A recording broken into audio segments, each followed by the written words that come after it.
Doctor, ഇന്നത്തെ കാലത്ത് വന്ധ്യതയുടെ തോത് വളരെയേറെ കൂടിക്കൊണ്ടിരിക്കുകയാണല്ലോ. പക്ഷെ കൂടുതലും സ്ത്രീകളാണ് ഈ വന്ധ്യതയെ പറ്റിയുള്ള ചോദ്യങ്ങൾ സമൂഹത്തിൽ നിന്ന് ഫേസ് ചെയ്യുന്നത്. പക്ഷെ പുരുഷ വന്ധ്യതയെ പറ്റിയും ചിന്തിക്കേണ്ട സമയമല്ലേ ഇത്? വളരെ അത്യാവശ്യമാണ്. മിക്കവാറും വന്ധ്യതാ കേസുകളിൽ ഒരേപോലെ തന്നെ പുരുഷന്മാർക്കും തറോ സ്ക്രീനിങ് വളരെ അത്യാവശ്യമാണ്. അപ്പോൾ പലപ്പോഴും സ്ത്രീകൾക്ക് PCOD, എൻഡോമെട്രിയോസിസ് പോലെയുള്ള രോഗങ്ങൾ ഇപ്പോൾ സർവ്വസാധാരണമാണ്. അപ്പം വ്യായാമക്കുറവും ആഹാര രീതിയൊക്കെ ഇതിനൊരു കാരണമാണ്. എങ്കിൽ തന്നെ സ്ട്രെസ് വളരെയധികം പ്രധാനമായിട്ടുള്ള ഒരു കോസാണ് സ്ട്രെസ് വന്ധ്യതയിൽ. അപ്പം ഈ സ്ത്രീയെ സ്ക്രീൻ ചെയ്യുന്നത് പോലെ തന്നെ പുരുഷന്റെ സെമൻ അനാലിസിസ് അങ്ങനെയുള്ള കാര്യങ്ങൾ കൃത്യമായിട്ട് അതിനെ മോണിറ്റർ ചെയ്ത് അതിനകത്ത് കേവലം കൗണ്ടുകൾ ഉണ്ടായതുകൊണ്ട് മാത്രം വന്ധ്യത സക്സസ് ആവണമെന്നില്ല.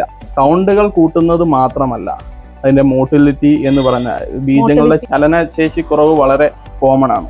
അതുപോലെ തന്നെ ഘടനാപരമായിട്ടുള്ള വൈകല്യം പലപ്പോഴും നമ്മളുടെ ആഹാര രീതി കൊണ്ടും നമ്മളുടെ മാനസിക സമ്മർദ്ദം, ഇങ്ങനെ പലവിധ കാരണങ്ങൾ, എൻവയോൺമെന്റൽ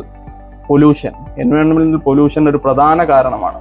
അപ്പം ഇങ്ങനെയുള്ള ഘടകങ്ങളെ കൂടി നമ്മൾ കൺസിഡർ ചെയ്ത് അതിന് പ്രത്യേകിച്ച് എന്തെങ്കിലും പ്രശ്നങ്ങൾ ഉണ്ടെങ്കിൽ അതിനെ കൃത്യമായിട്ട് നാച്ചുറൽ ആയിട്ടുള്ള രീതിയിൽ നമുക്കിതിനെ പരിഹരിച്ചാൽ തീർച്ചയായിട്ടും നമുക്ക് വന്ധ്യത ചിലവേറിയ ചികിത്സയെ അല്ല, നമുക്ക് വളരെ സിമ്പിൾ ആയിട്ടുള്ള മെഡിസിൻ കൊണ്ട് നാച്ചുറലി തന്നെ കൺസീവ് ചെയ്യാൻ കഴിയും.